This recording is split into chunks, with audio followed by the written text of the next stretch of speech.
Hola, ¿qué tal? ¿Cómo les va? Hoy es lunes 12 de abril del 2021. Vamos por el teórico 2B de Salud Mental, de la Cátedra de Salud Mental de la Escuela Superior de Medicina, de la Escuela Superior de Medicina de la Universidad Nacional de Mar del Plata.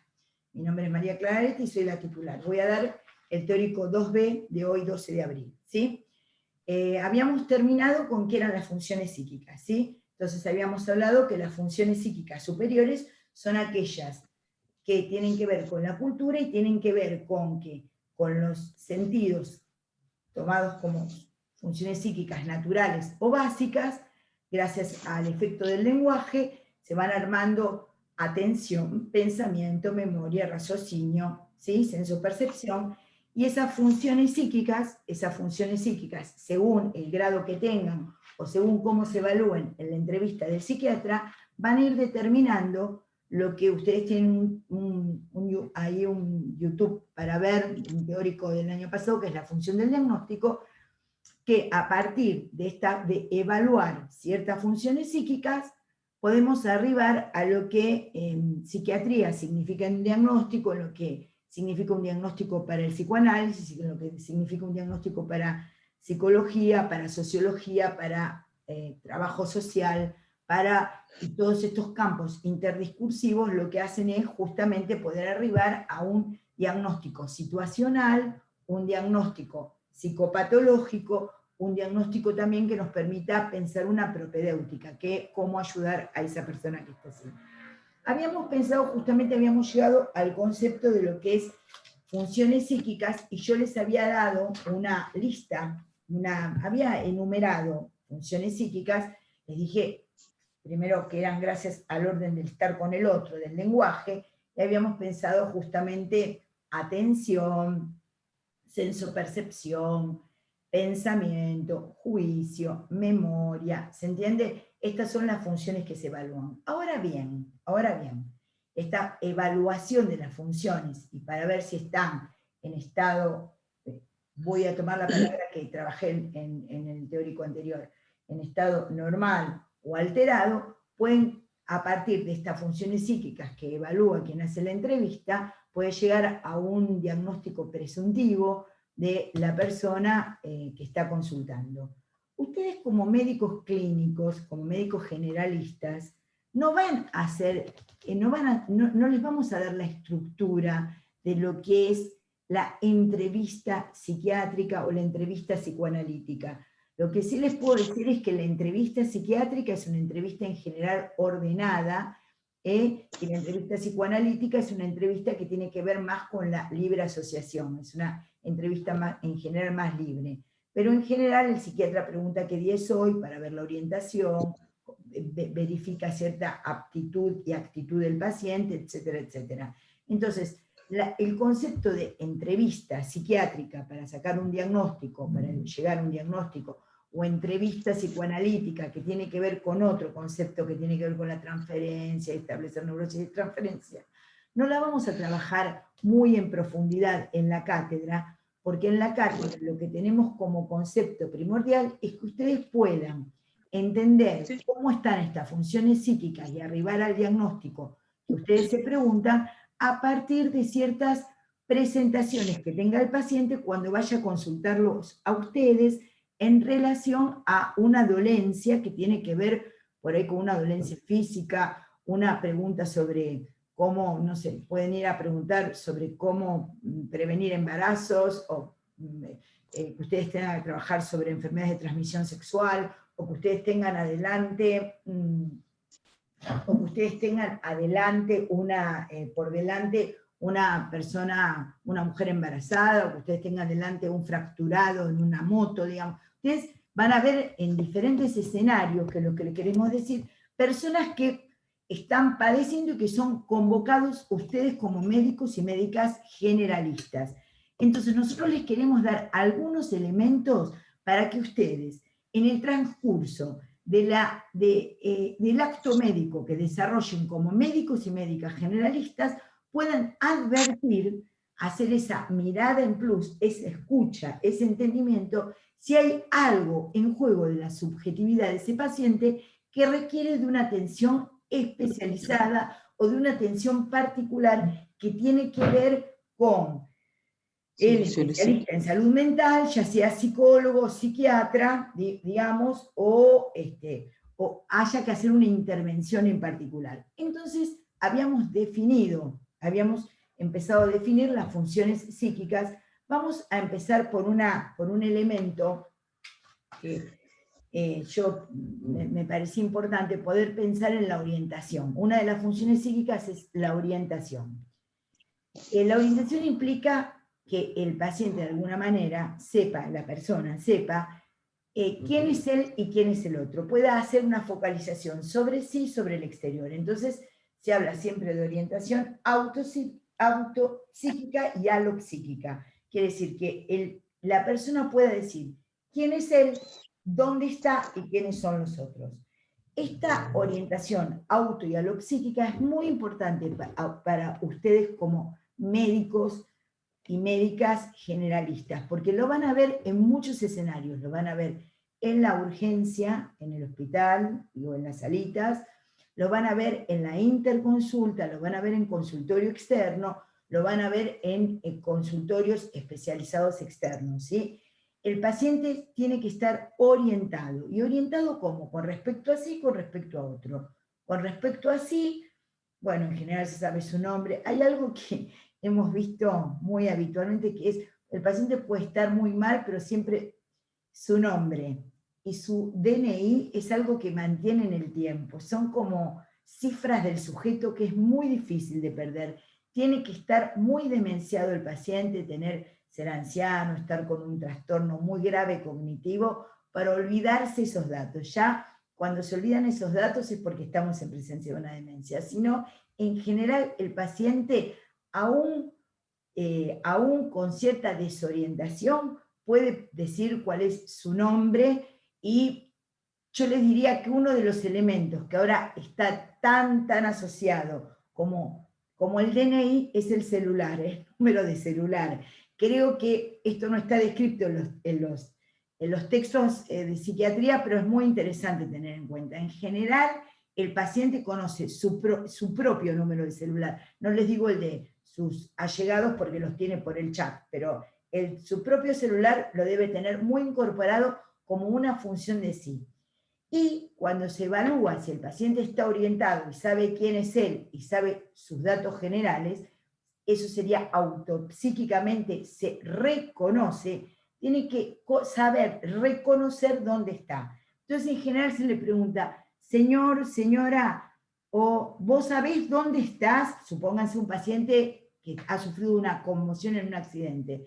Entonces, la respuesta puede ser, no sé, porque está en una sala de guardia. Entonces, la respuesta de no sé para la orientación es importante porque puede corresponder a lo que corresponde. Quiere decir, no sabe porque ha sufrido una conmoción, y porque no sabe, no puede decir, estoy en el distrito 12 médico, estoy en el Hospital Intersonal General de Agudos de Mar del Plata, o en el materno infantil, o en la salita tal, porque salía para Buenos Aires, me agarró en Camet, no sé si se entiende. Puede decir, no sé, pero rápidamente puede reconocer ciertos elementos que le digan, señor, señora, ¿puede reconocer ciertos elementos que hay acá? Entonces puede decir, estoy en un lugar médico, ¿qué? ¿Me pasó algo? Ya la pregunta sobre me pasó algo marca cierta orientación. Entonces, la orientación alopsíquica es en espacio donde estoy, no estaba en el auto, estoy en un lugar que no es el auto, o puede aparecer como una cuestión, no sé, qué me pasó, qué pasa, y ahí no responder nada y no tener, ustedes tienen que preguntar si por algún elemento reconoce algo. También pueden presentarse, decir, hola, soy la doctora tal, o el doctor tal, o soy fulano de tal, estoy ayudándola. Señora, ¿cómo se siente? Señor, ¿cómo se siente? ¿Reconoce algo de acá?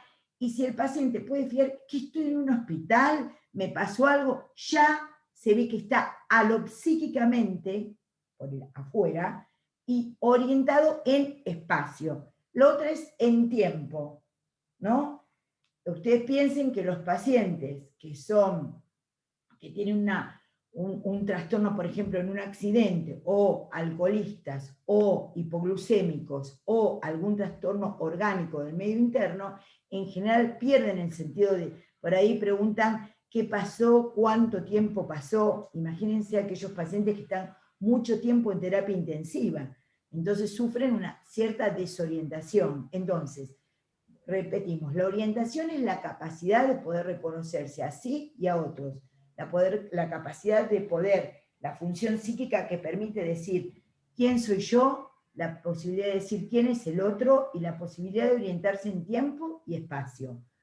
No quiere decir con esto que uno le pregunte necesariamente, apenas una persona tuvo un accidente, ¿quién es el ministro de salud hoy? Para que la persona esté orientada, porque a veces lo hemos visto hacer. No, porque eso tiene que ver también con el lugar, con la capacidad o por cómo está ubicado socialmente el paciente. Hay que hacerle preguntas de la situación. ¿Por qué sirve?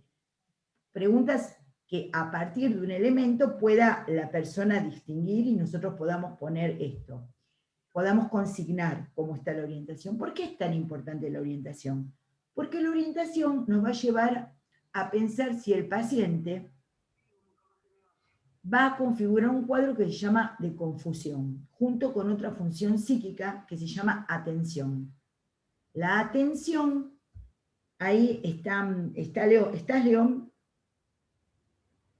No. Sí, María Clara. Bueno, cuando quieras, ¿te parece que con respecto a la orientación podemos decir algo más, León? Como médicos clínicos, No, me parece que está bien. De todas maneras, también sepan que van a tener la orientación en textos en algo como el video y en un texto un poco más complejo, pero que les puede servir mucho para esta situación. Yo antes de seguir por ahí les quería remarcar, aclarar o digamos, profundizar un poco en el concepto de las funciones psíquicas, porque hay algo que nos complica un poco para aprenderlas, nos sigue complicando a los que ya las sabemos o que más o menos las hemos estudiado, y es el hecho de estudiarlas así por separado, ¿no?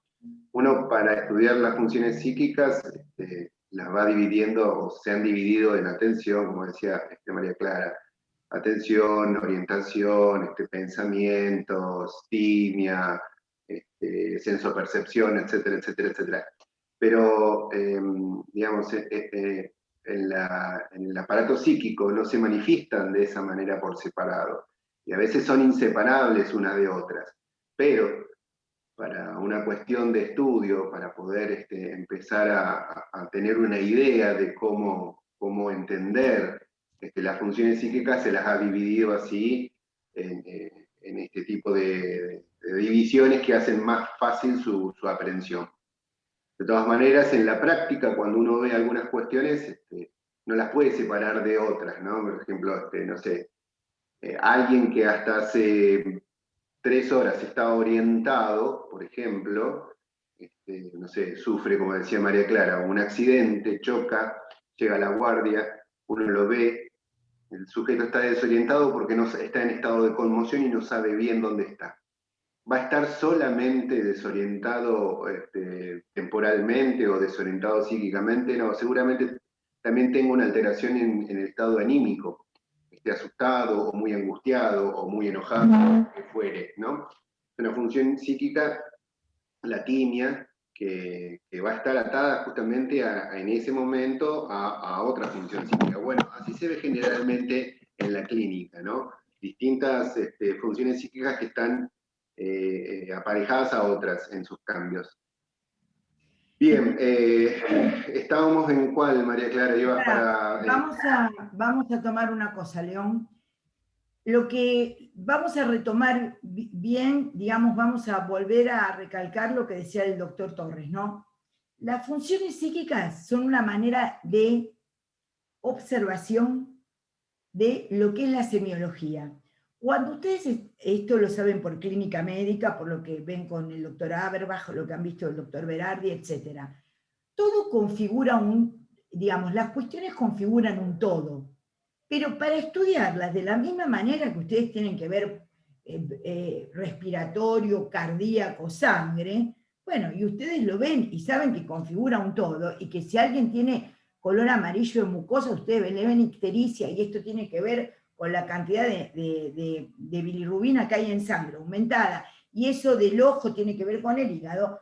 Ustedes ya saben que para estudiar cualquier cosa, porque esto es una cuestión epistemológica, digamos, los todos se van tomando por partes, digamos, esto es así, digamos, esto es para psiquiatría, para salud mental, y también para la clínica médica, para la traumatología, digamos, si ustedes ven en un antecedente clínico que una persona tuvo cáncer y ahora está con tos y dolores en los huesos, ustedes pueden decir, tal tumor produce metástasis en hueso y pulmón, entonces ustedes articulan eso. Ahora, para eso en algún momento tuvieron que estudiar pulmón, en otro momento tuvieron que estudiar oncología. Esto es así. Entonces, lo que podemos plantear es lo siguiente. Las funciones psíquicas se las planteamos tal como se ven, de una manera en donde, ¿por qué les di lo de normal y patológico en la clase anterior? Porque nosotros podemos ver algo raro, algo que nos llame la atención, algo diferente, y no podemos consignarlo. Lo primero que vemos es lo raro. Ay, no sabe dónde está. Bueno, ¿cómo escribo eso para que otro colega me entienda? Y yo, bueno, no sabe dónde está, voy a poner, está desorientado en espacio, porque es una función psíquica, digamos. Lo que tratamos de ver es ciertas realidades con las que ustedes se van a enfrentar y les tratamos de enseñar cómo esas realidades son tomadas por el lenguaje, entendidos por los que los precedieron en el campo de la práctica de la medicina, y ustedes lo van aprendiendo de esa manera. Entonces, yo empecé por orientación porque me parecía importante, digamos, saber que ustedes muchos cuadros orgánicos los van a ver con desorientación. Esto me parecía muy importante, ya sean traumatológicos, por traumatismos, ya sea por trastornos del medio interno, en hiperglucemias, hipoglucemias, desmayos, los van a ver por alcoholismo, por trastornos tóxicos.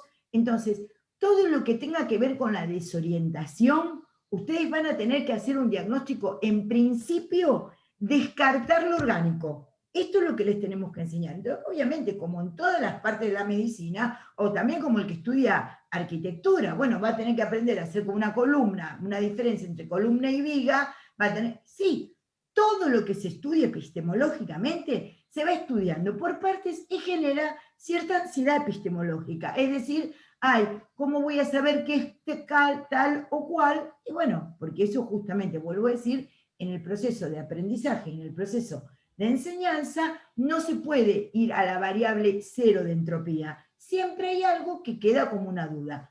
Por ahora estamos viendo las funciones psíquicas, que como muy bien les dijo León, las van a ver en una persona, obviamente, pero van a tener que prestar atención si esa persona está orientada. Quiere decir, si esa persona sabe autorreferenciarse, decir quién es, ¿no?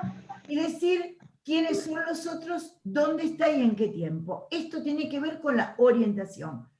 La orientación, ustedes como médicos y médicas generalistas, tienen que tenerla muy en cuenta, les vuelvo a decir, en lo que tiene que ver con lo orgánico. Primero tienen que descartar traumatismos cerebrales, trastornos del medio interno, episodios tóxicos, ya sea de drogas legales o ilegales.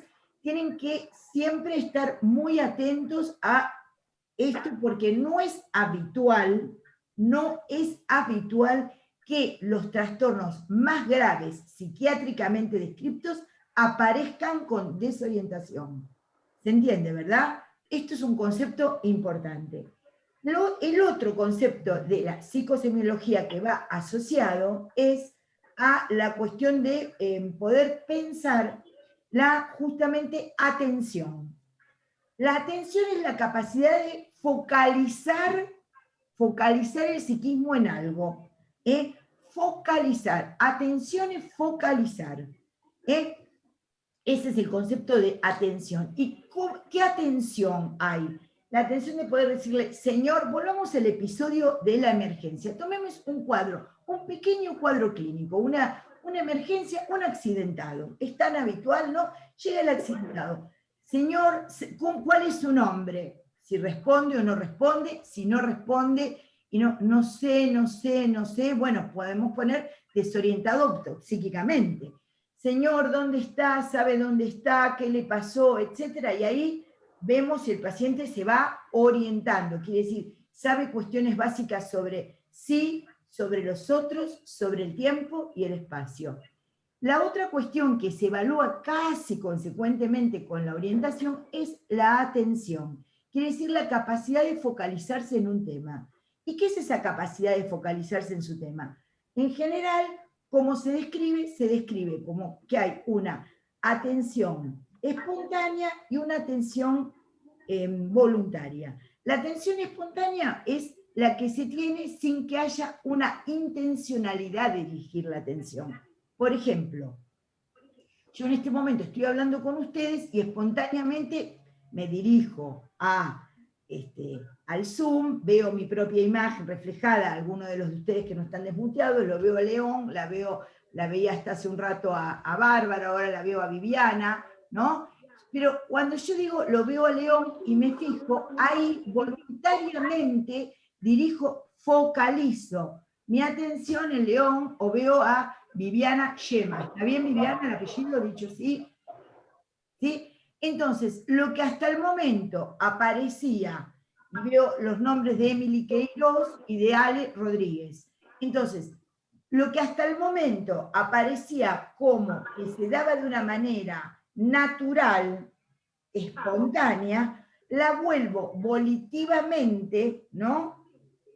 Hago un esfuerzo de atención, me fijo y advierto eso. Entonces, la atención es la capacidad de focalizarse de una manera espontánea o de una manera voluntaria con respecto a un tema. De focalizar, ¿qué quiere decir focalizar? Dejar de ver lo demás y dedicarse a eso. Por ejemplo, cuando uno va a estudiar, tiene que tener atención. Muchas veces uno está distraído. Justamente una de las patologías, vieron que yo antes no les dije anomalías, ahora anomalías, ¿no? De la atención es que puede haber un trastorno que uno no se pueda focalizar. Uno esté en babia, pasa una mosca y se fija, ay, tengo que ir a comprar un marcador, ay, la camisa como me queda, ¿habrá pagado mi marido la patente? ¿Cómo le irá el chico en el colegio? Si uno está muy disperso, quiere decir que no está con la atención bien. Entonces puede decir que aumenta lo que se llama la atención espontánea. Si aumenta la espontánea y damnifica la voluntaria, estamos ante una anomalía, ante una alteración de la atención. Cuando la atención es normal, antes cuando se llama euprosexia, todo lo que está adelante tiene el prefijo eu, es euprosexia, se pone como normal, es eu, y la atención es prosexia, entonces está euproséxico. Si la atención lo que predomina es lo espontáneo y me distraigo, y predomina el espontáneo sobre el voluntario, y estoy como muy distraído, se llama paraprosexia. Paraprosexia. Entonces, se puede haber un estado normal de atención y un estado anómalo de atención. El estado normal es euprosexia y el estado anormal es paraprosexia. Puede haber paraprosexia o poder tener muy disminuida la dimensión de focalizarse y se llama hipoprosexia, que también se ven los procesos tóxicos. Perfecto, chicos, llegamos partiendo, que siga así, estoy escuchando una clase. Los que no van a participar en la conversación que es de la clase, muteen los no podemos escuchar las conversaciones privadas. Profe, una pregunta. Sí. ¿Y qué pasa cuando, por ejemplo, yo estoy prestando atención a algo porque por ahí, no sé, me interesa eso? ¿Es voluntaria o es espontánea? Porque ahí, por ejemplo, no sé, sobre un tema difícil, no sé, el profe explica de algo y como lo necesita uno presta atención sin decir, tengo que prestar atención cuando por ahí uno quiere leer un libro. Muy buena ¿Ahí es pregunta. patológico o no? Muy bien. ¿Cómo es tu nombre? Que no te veo. Lucio, Lucio, ¿qué? Cerelli. Lucio Cerelli. Muy bien. Muy bien. En ese momento vos estás con una... porque está muy bien lo que preguntás. Lo voluntario, lo espontáneo, son como una clasificación que podríamos decir un poquito forzada, pero es así. Vos por ahí no te interesa mucho estar hablando ahora de atención, ¿me entendés? Pero decir, me va a tomar esta mujer el parcial, me va a preguntar qué es la paraprosexia, hipoprosexia, ¿no? O aprosexia, que es cuando ya no hay nada de atención porque el paciente está muy, muy desconectado. En ese momento, digamos, no es porque vos decidas, porque vos estés decidiendo que la atención es voluntaria. ¿Sabes cómo te diría, Lucio? Está muy buena la pregunta. Que vos a posteriori te das cuenta de eso. A posteriori te das cuenta de que, che, qué atento que estuve mientras que dieron tal capítulo de tal serie. ¿Sabes? O cuando estuviste distraído, digamos, con hipoprosexia o con paraprosexia espontánea. ¿Sabés que como un boludo estaba viendo la serie, estaba tan preocupado por eso que me había contado fulano que no me di cuenta? Quiere decir que hay un intento cuando te sentás y uno dice, voy a estudiar tal tema. Entonces uno se prepara y dice normalidad y anormalidad, un cierto grado de uniformidad tipológica, y ahí hay como un interés que uno advierte que es voluntario. Entonces, casi te diría interés voluntario, ¿entendés? Pero casi a posteriori te das cuenta si fue voluntario o espontáneo, porque está muy bien lo que preguntás, porque cuando uno se interesa y lo que es interesante lo capta uno, el objeto lo capta uno, capta el interés de uno, la atención de uno. Está muy, muy bien lo que preguntás. No sé si... Por ahí pensaba en la pregunta de... ahí, León, ahí está, así te graba vos personalmente. Sí. No, digo que pensaba en la pregunta de Lucio. Lucio, vos hablabas algo así también como que tiene que ver con lo que uno hace consciente, digamos, con lo que uno decide desde la conciencia. Y por ahí hay cuestiones que no necesariamente tienen que estar atravesadas por la conciencia. Pensalo si viste en algún apartado de neurología o en algún apartado de sistema nervioso, lo que son los reflejos. El reflejo se mide si uno está si hay hiporreflexia, si está euroreflexia o tiene hiperreflexia, pero no se mide según la conciencia del sujeto. No es que si el sujeto decide sobre esa función neurológica. Bueno, las funciones psíquicas también tienen algo de mecanismos que no necesariamente están atravesadas por la conciencia. Yo te estoy hablando a vos ahora, y por más que yo tengo toda la intención y toda la decisión de transmitirte algo, pasa el camión por la calle y me lleva un poco de la atención, digamos, espontánea. Bueno, eso se mide cuando uno está, bueno, eso se entrena, ¿no? Como cualquier semiología, como cualquier clínica, uno lo mide en el otro a ver cuánto está pudiendo prestar atención. Como decía María Clara con respecto a la orientación, todo lo que tiene que ver con la atención, con la capacidad de focalizar, también tiene mucho que ver, digamos, en el médico generalista en la evaluación de guardia. Cuando uno le dice, hey, señor, y el hombre está mirando para cualquier lado o no puede, digamos, focalizar la atención, también te va dando algunos elementos para pensar que, bueno, hay algo de lo traumático, de lo orgánico circulando por ahí. No es frecuente ver una alteración en ese orden en padecimientos mentales. Se puede dar, pero no es lo frecuente. Y es importante, como decía la doctora, tener herramientas para poder digamos, registrar esas cuestiones, esas alteraciones, porque uno va haciendo estas mediciones, va haciendo estas evaluaciones dinámicamente y con el tiempo va viendo la evolución del sujeto según estas cuestiones. Profe, una consulta. Gracias. ¿Quién habla? Abigail Chegleyan. Abigail, para un poquito. Pará, que te... sí, abrí la cámara, Abigail, así te graban, porque si no, ¿podés abrir la cámara? ¿No podés? Bueno, decirlo. Sí, es lo mismo, es lo mismo. Ahí está, dale. Hola. Con lo que el ejemplo que daba León, el profesor, ¿puede haber una atención voluntaria y espontánea a la vez? Sí, claro. O sea, por ejemplo, yo escuchándote ahora, pero dándole, o sea, eso sería voluntario, y espontáneo escucho un ruido, y sin darme cuenta escuché ese ruido, eso sería espontáneo y lo que estoy haciendo ahora es voluntario.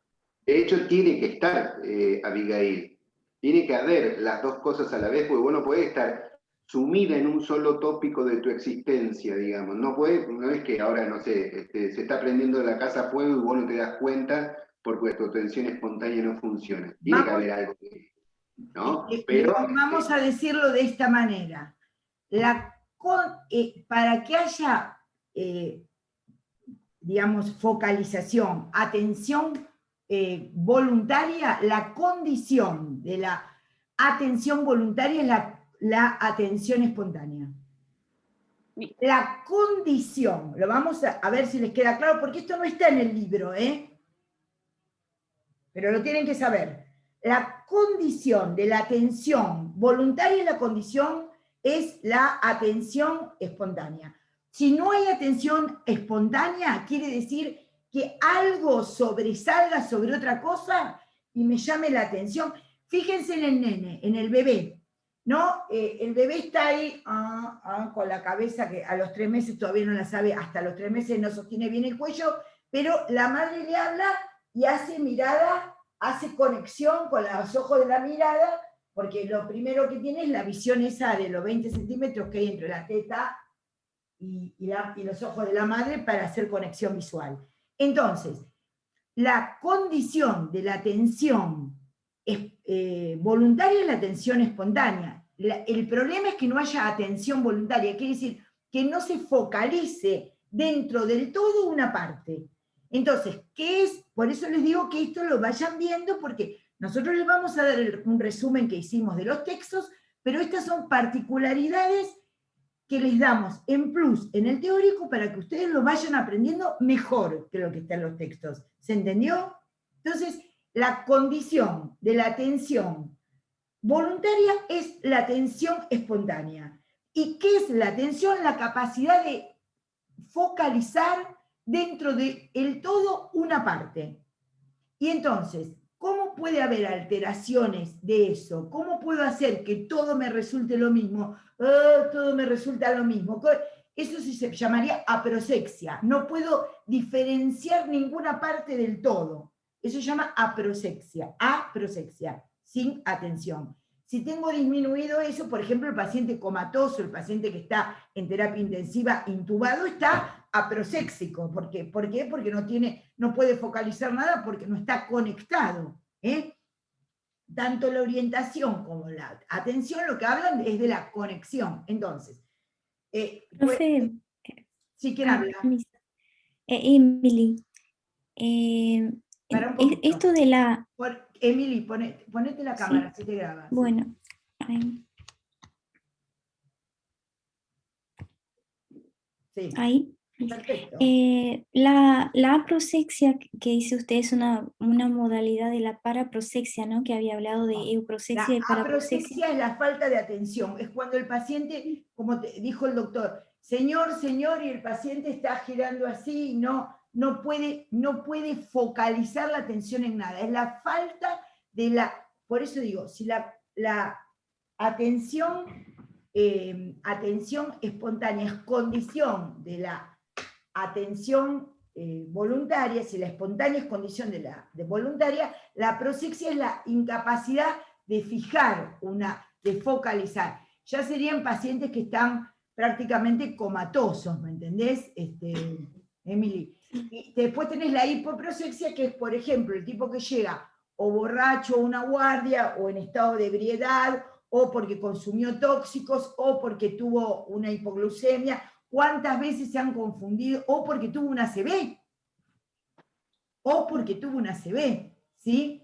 O sea, que está disminuido, pero no está ausente del todo. Disminuye la atención, no puede focalizar, es como que, viste, en las películas se dice dramáticamente, quédate conmigo, no te vayas. ¿Vieron cuando el policía matan al compañero, lo hieren, está con una, ¿qué tiene? Una hemorragia, está, digamos, con una hemorragia grave. Entonces el policía le dice, quédate con, bueno, es como mantener la atención acá, fijar la atención, ¿sí? ¿Se entendió? Sí, y para prosexia, profe, ¿qué Es el sería? aumento de la atención espontánea sobre la atención voluntaria. Quiere decir lo que tenemos habitualmente, estamos distraídos. Aumento de la atención espontánea sobre la voluntaria. Sí. Entonces estás tomando clases, pero vos no en este caso, pues estás muy atenta. Pero bueno, pero estás pensando en una cosa, en la otra, la cabeza se te va. La paraprosexia es una diversificación que uno no quiere tener. Vamos a dar un ejemplo. Pará un poquito que me voy acá a ver si te sirve. Vamos a dar un ejemplo actual. Por así tienen una actualización de las cosas de funciones psíquicas. Piensen en algo que ahora se habla mucho, multitasking. Me escuchan, ¿no? Lo conocen, ¿no? El tema. Tenemos bastantes alumnos, o por lo menos han dejado prendida la cámara. No sabemos si están, no sé si estarán o habrán dejado prendida la cámara. Pero si hablamos de multitasking, ¿qué implica el multitasking? Eso no lo van a ver en los libros de psiquiatría. Por eso les digo que les damos algunos detalles que tienen que ver con mejorar esa capacidad de ver las funciones psíquicas tal como aparecen clásicamente. El multitasking es la atención dispersa voluntaria en estar en varias cosas. El teléfono, la cámara, el libro. Había hasta un aviso que decía, ¿qué estás haciendo? No, estoy viendo cómo los mensajes, siguiendo una serie por el teléfono, otra por el... ¿Viste? ¿Qué estás haciendo? Nada, decía, no me acuerdo de qué era la publicidad. ¿Ustedes se acuerdan? Esa publicidad hará 2 o 3 años atrás, antes de la pandemia. Entonces, uno puede decir, ¿qué es el multitasking? Multitasking, si nosotros lo preguntáramos en un examen, es la tendencia actual de que el sujeto tiene que estar pendiente, atento a muchas circunstancias simultáneamente. Quiere decir que uno dice, pero ¿cómo puede ser? ¿Diversificado y focalizado? Bueno, es una paradoja y exigencia de los medios como los que estamos trabajando ahora virtuales. ¿A ustedes les debe pasar? ¿Alguien tiene que hacer algún comentario? ¿Se le ocurre algo de su vida cotidiana con esto? Para que ustedes vean que la función es psíquica. Dicho sea de paso, era algo que no se contemplaba al inicio de la pandemia, cómo cansa el Zoom, cómo cansa la virtualidad, porque justamente hay tantos recuadritos y uno está como espontáneamente prestando la atención a tantos cuadritos y a veces con la intención también de voluntariamente prestar la atención a los gestos, al chat, a quien ingresa, a quien sale, alguna otra cosa, que es sumamente cansador, algo que no estaba tan claro antes de la pandemia. Creo que a los 3 meses de la pandemia todo el mundo supo que el Zoom o cualquier tipo de plataforma virtual de reuniones era sumamente cansadora, ¿no? Fíjense por ahí, lo van a encontrar no solamente en esta función, sino en muchas funciones cerebrales, el prefijo, ¿no? Paraprosexia, hiporprosexia, hiperprosexia, como en otras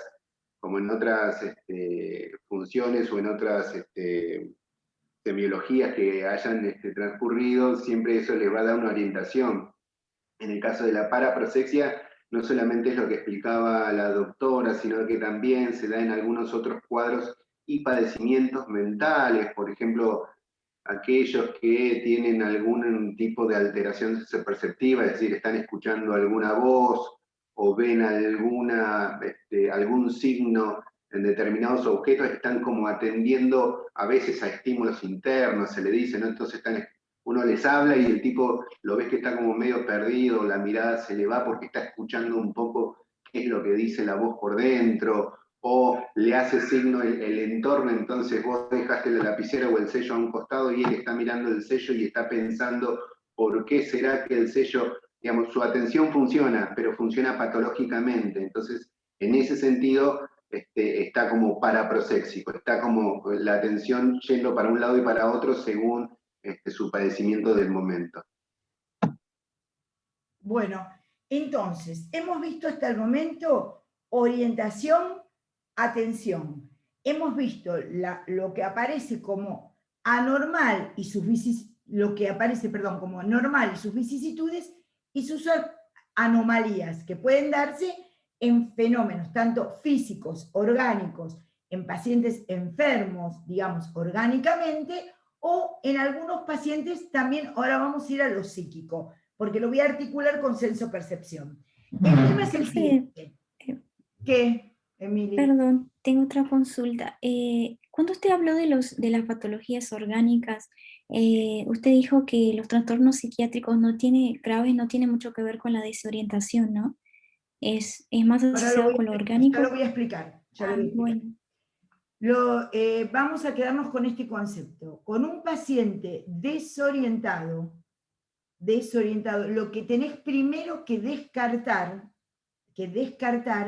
es los procesos orgánicos. No quiere decir que un paciente que después hagas un diagnóstico presuntivo psiquiátrico no presente un trastorno de desorientación, pero la desorientación para ustedes que van a ser médicos generalistas tienen que descartar los trastornos orgánicos, ya sean traumas, trastorno del medio interno, ¿se entiende? Tóxicos, ¿sí? No quiere decir que esto no aparezca, porque puede aparecer un alcoholismo, que es un trastorno que vamos a ver en salud mental, que ya vieron en psicoadicciones, puede ver en toxicología, que aparece. De la misma manera, la atención, en donde vimos euprosexia, como lo normal, aproxexia como falta de atención, paraproxexia como una alteración de la espontánea sobre la voluntaria, que aparece en algunos cuadros orgánicos y también en algunos cuadros psiquiátricos, como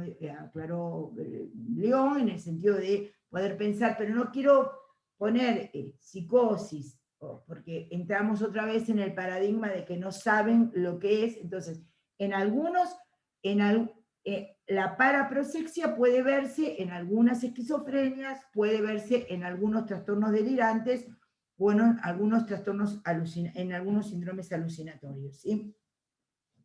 Pero para eso vamos a tener que hacer un recorrido y aguantar un poquito cómo vamos entendiendo las funciones psíquicas. Quiero decirles algo con respecto a la atención y a la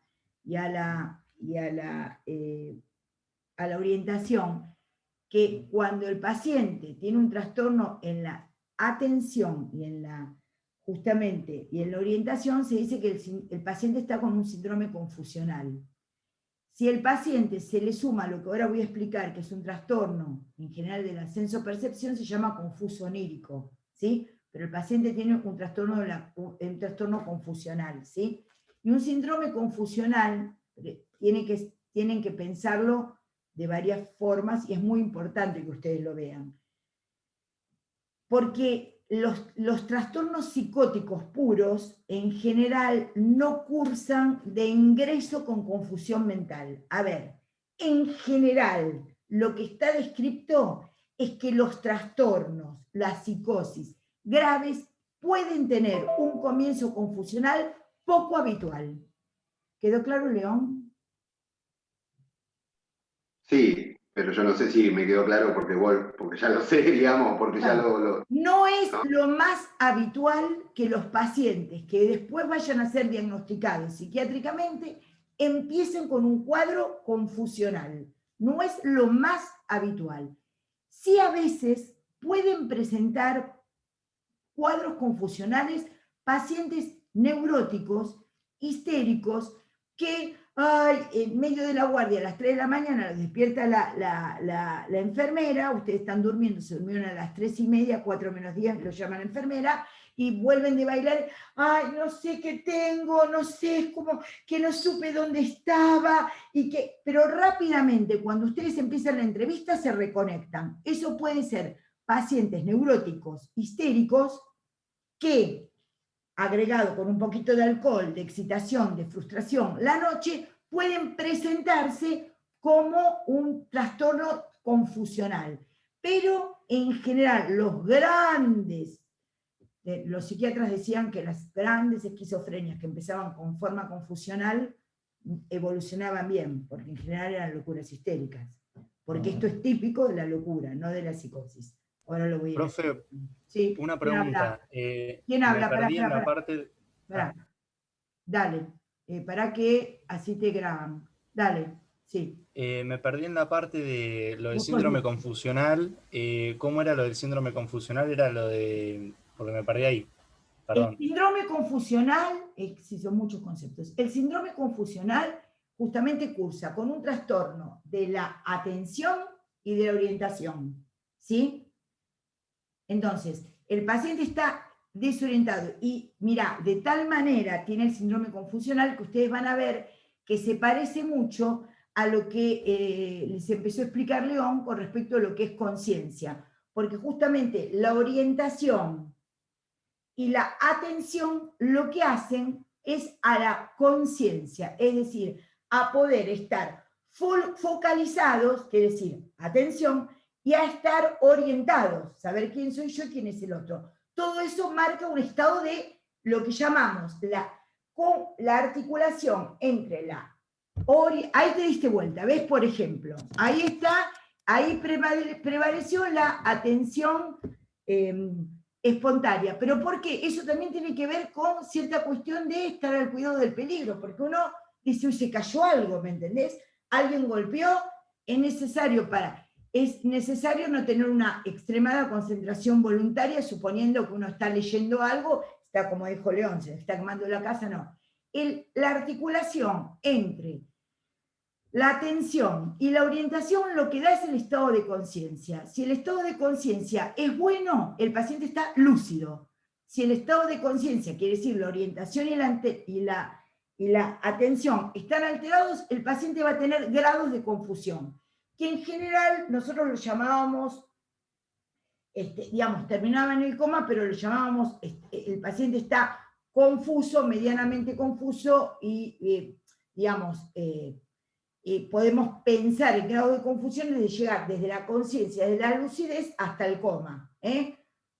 Lúcido, confuso, comatoso, ¿me entendés? Y eso, entonces, ¿qué es la conciencia? Es la articulación entre la orientación y la atención, ¿sí?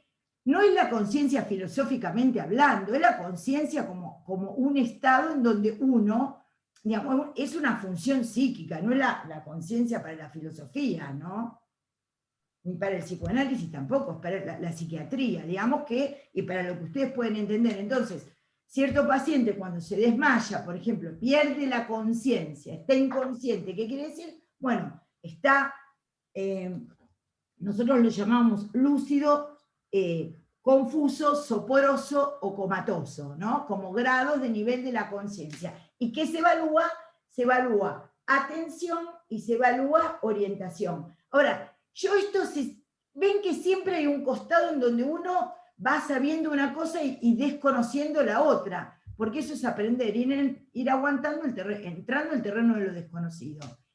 Y no sé si Lucio quedó claro, lo que te dije es lo que les expliqué a todos, pero... Sí, lo entendí, quedó claro. Quedó claro, bueno. Sí, o sea, es cuando se desarticula el estado de conciencia y el estado de conciencia es la articulación de orientación y la atención. Muy bien, muy bien. Entonces vas a tener ciertos grados de conciencia, digamos. Claro. Es que son desde la lucidez, el estado de conciencia, ¿se entiende? Ahora vamos a ver un tercer elemento, vas a ver que va a completar, que va de alguna manera a articular. Muy bien, muy bien. Entonces, obviamente, si vos ves o entrás y ves un paciente soporoso en la guardia, no vas a pensar de entrada que es un esquizofrénico. Está mal que piensen eso. Tienen que pensar en una cuestión orgánica. Si no se golpeó la cabeza, si no está hipoglucémico, si no está tóxico, ¿se entienden? Si no tiene un trastorno del medio interno. ¿Se entiende lo que...? ¿Por qué les hablamos así? Porque ustedes van a ser médicos y médicas generalistas. ¿Sí? Muy bien. ¿Quién más tiene algún comentario para hacer? Denle. Profe, yo tenía una pregunta Sí, hace un ratito. Julián. En el trastorno del espectro autista, ¿hay alguna alteración particular de la atención? Sí. Sí. Lo que pasa es que yo te respondo como te dijo Bárbara, te respondo la pregunta, lo cual no quiere decir que yo les vaya a tomar alteraciones del espectro autista hoy a la tarde. Yo respondo a tu pregunta, sí, hay una alteración porque el autismo está muy bien, sería un nivel máximo de aproxexia. Está muy bien lo que decís, sería un nivel máximo de aproxexia. Digamos, no puede fijar la atención, casi sería, ¿viste cuando yo te dije esa megalomanía? El autismo sería como la presentación, está muy bien, de que no puede fijar la atención fuera de otra cosa que no fuera a sí mismo. Tiene algo, pero está, por ejemplo, en rocking fijándose las manos. Entonces vos lo ves como, es paradójico, parece que estuviera concentrado en las manos, pero no puede mover la atención. Por eso antes le expliqué a un compañero tuyo, creo que a tu compañera, que la condición de la atención voluntaria es la atención espontánea, y que esto también es importante y no está en el libro, pero lo tienen que saber, que hay dos palabras que tienen que asociar con atención. Una es fijación y la otra es movilidad. ¿Por qué? Porque si uno está muy fijo, está muy bien, pero uno tiene que tener atención y movilidad de la atención para entender que eso es lo normal. ¿Qué es lo que estás diciendo, digamos? El autista se está fijando en la mano todo el tiempo. Si por ejemplo, antes cuando habló Lucio, no miró para atrás, y le está habiendo un ruido, eso tampoco es normal. Quiere decir que la atención normal tiene que tener fijación, concentración, focalización, y también tiene que poder movilizarse. Muy bien, gracias. Y el espectro autista sería una aproxexia, digamos, en el sentido que no puede fijar su atención en algo externo. Por eso está auto, no halo. Claro, está buena la aclaración porque parece un nivel máximo de atención, justamente. Bueno, pero está bueno entenderlo así. Está muy bien como vos lo ves, porque ¿sabés qué? Por eso yo te dije que puede estar auto también y a lo psíquicamente orientado. Y la atención también, autismo. Tenés la concentración, la atención en... Lo que pasa es que no vamos a ampliar el concepto ahora de autismo y del espectro autista, porque si no, los otros compañeros dicen que avanzamos en temas que todavía no dimos, pero está muy bien. María Clara, no, quería aclarar cómo con el ejemplo de Julián nos damos cuenta, volviendo a las palabras de León, que a veces es como muy difícil clasificar cada una de las funciones por sí solas, porque todas como que van acompañadas. Entonces esto de Julián, y volver a la orientación para entender la atención, etcétera, cuando hacemos los ejemplos, sí, se da un poco así. En la práctica. Exactamente. Entonces, si una persona por ahí se fija mucho, pero no tiene esta capacidad de movilidad, entonces estamos, ¿no?, en una anomalía. Porque yo conozco, por ejemplo, personas que se fijan demasiado en algo, y por ahí si alguien les habla, están demasiado como concentradas. No sé. Eso se llamaría hiperprosexia, Entonces tenemos aproxexia, hipoprosexia, hiperprosexia, está demasiado concentrado en algo, y tenemos paraprosexia, ¿sí? ¿Puede ser una patología, profe? ¿Cómo? La hiperprosexia puede ser una patología. Por ejemplo, en la neurosis obsesiva. Puede darse también en algunos síndromes psiquiátricos, como los síndromes delirantes, en donde por tener hiperprosexia está muy atento, o está está muy atento a determinado detalle porque está paranoide, entonces está pendiente si se abrió o no se abrió la puerta, está pendiente si llamó o no llamó el teléfono, si la tipa agarró o no agarró el celular, entonces está hiperproséxico con respecto a eso. ¿Se entiende? ¿Puede ser un rasgo de la personalidad, profe, o siempre es algo patológico? Sí, como hemos dicho en la clase anterior, los rasgos de personalidad pueden ser, la normalidad no es una línea, sino es una franja. Entonces, los rasgos de personalidad pueden ser normales o patológicos según se puedan corregir o no, según pueda verse cómo el otro el otro ser, el prójimo, está incluido en eso y se puedan modificar. Eso hace que un rasgo de personalidad sea normal o patológico. Su fijación o su movilidad, su evolución y su referencia. ¿Sí? Bueno, gracias, profe. De nada. ¿Alguna Profe, pregunta? sí. ¿Sí? ¿Te puedo hacer una consulta? Claro. No sé si alguien iba a hablar. Bueno, vos, Milagro. Bueno, gracias. Todas estas patologías que están vinculadas con la orientación y atención, ¿se evidencian, por ejemplo, ya después de desarrollar funciones superiores, ¿no?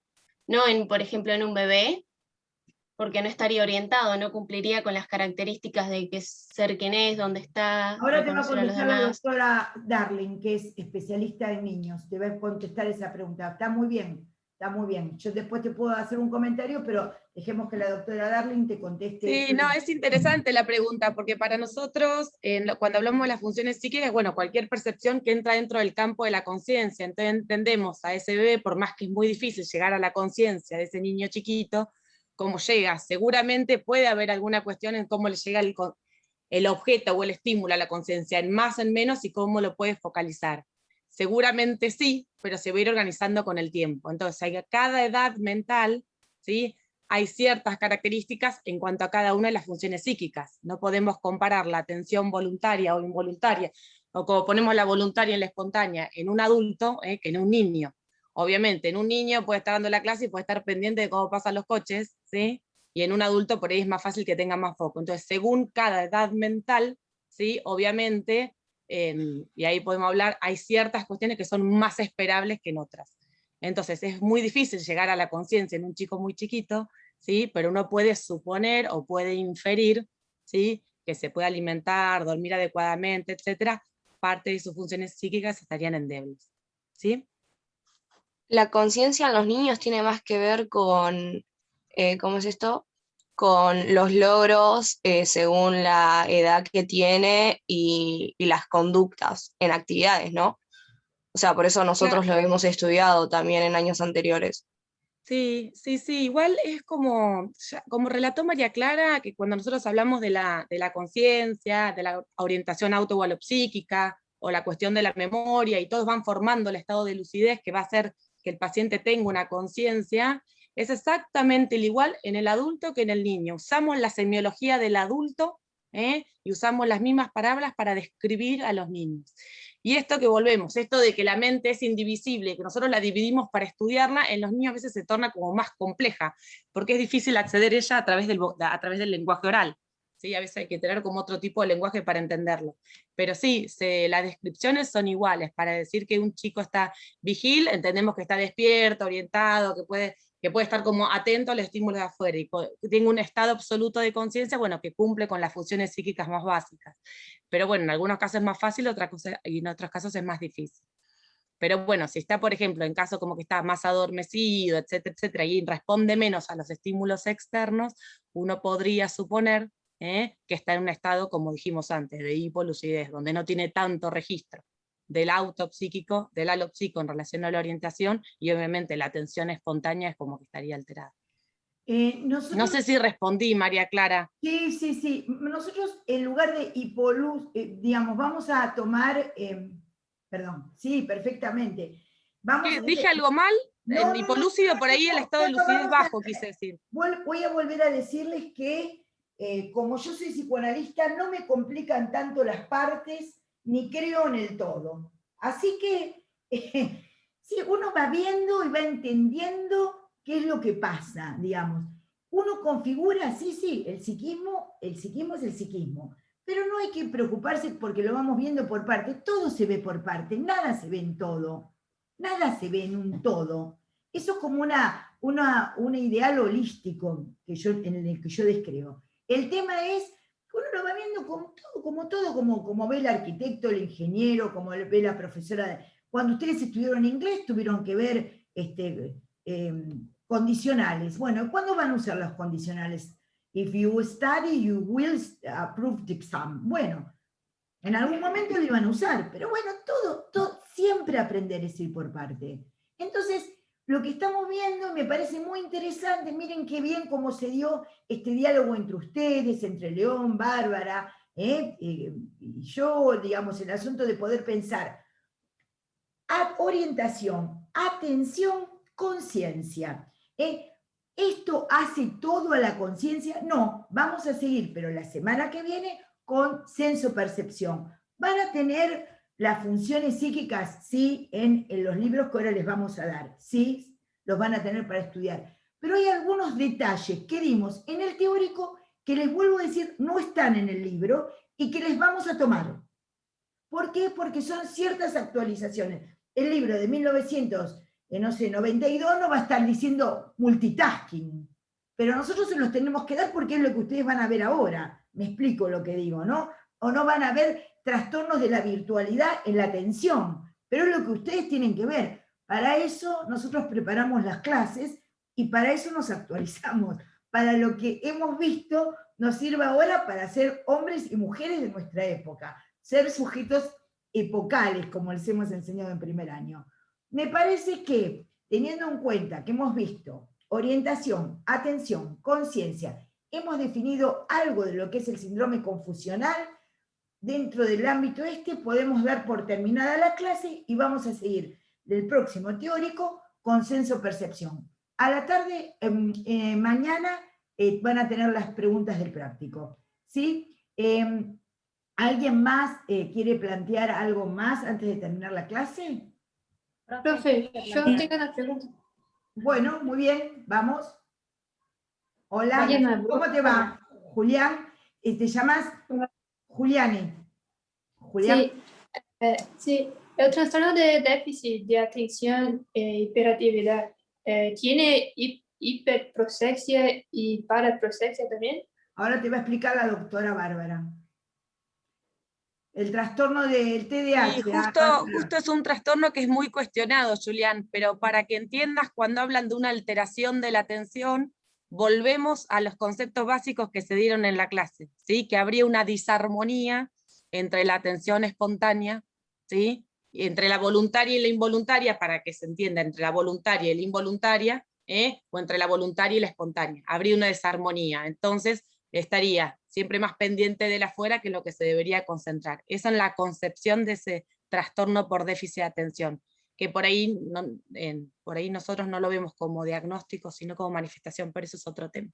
Claro, y es muy importante lo que te acaba de contestar la doctora Darling, porque se sobrediagnostica demasiado eso, y todos somos un poco despelotados, todos somos un poco distraídos, y ha habido una fuerte interés en la industria farmacéutica en sobrediagnosticar el trastorno de atención para medicar niños. Y la cátedra a mi cargo y la facultad y la Escuela Superior de Medicina a cargo del doctor Alacino estamos en desacuerdo con que se les enseñe medicina según los intereses de los laboratorios. Entonces, tal cual te explicó la doctora Darling, tal cual te explicó, a veces nosotros no lo consideramos como un trastorno en sí mismo y hay que tener mucho cuidado de no sobrediagnosticar, porque eso tiene que ver con intereses económicos de la industria farmacéutica. Por eso, perdón, María Clara, quería aclarar algo. Dale, perfecto. Por eso vuelvo a tus palabras, que son muy importantes, hay que tenerlas en cuenta, que la normalidad no es una línea, sino una franja. Volver a la campana de Gauss, porque se hace mucho sobrediagnóstico en niñas, niños y niñas, justamente por esto que estás diciendo. Me parece fundamental que lo tengamos en cuenta. Gracias. Adriana Fernández Zapino, que es docente de la cátedra. Muchas gracias. Una pregunta, una cuestión más. Piensen que cuando van a pensar lo anormal o anormal, piensen en la persona como un sujeto, piensen en la persona que habla, piensen cómo es esa persona con los otros, cómo se expresa, cómo habla, y van a ver que las funciones psíquicas, que está bien, describieron los tipos hace 100 años, yo qué sé, pero nos siguen sirviendo para entender algo más de cómo podemos entender la persona que tenemos delante. Tiene sus problemitas, sus déficits. Bueno, sí, para eso estamos nosotros, para actualizarnos. Porque actualizar estos conceptos, porque voy a decir una cosa que escribí en un librito que escribí, que es esto: nosotros somos los clínicos de hoy. A nosotros nos cabe la responsabilidad de actualizar la clínica. Los que estamos acá en la clínica psiquiátrica, psicoanalítica, en la salud mental. Entonces, somos nosotros los clínicos de hoy. Somos nosotros quienes tenemos que actualizar la clínica. Y esto que le estamos dando no son detalles para el teórico, es lo central, en lo que nosotros hemos venido trabajando, en lo que venimos pensando hace 40 años, en lo que tenemos una fuerte convicción. ¿Se entiende? Entonces ustedes van a tener los textos y van a tener también esto que constituye una actualización, una puesta a punto de los conocimientos en el siglo XXI, en la pandemia, en lo que les pasa todos los días, en lo que tienen que aprender a ver todos los días. Bueno, ha sido un gusto estar con ustedes. Mañana, entre mañana y pasado, les van a subir van a estar subidos estos videos con sus títulos y van a estar las preguntas del práctico. Les agradezco mucho la presencia a todos los estudiantes y a todas las estudiantes y a los docentes compañeros de cátedra que han intervenido. Muchas gracias, nos vemos el próximo lunes. Que les vaya muy bien. Chao. Chao, nos vemos. Chao, gracias. Muy amable. Chao, muy amable.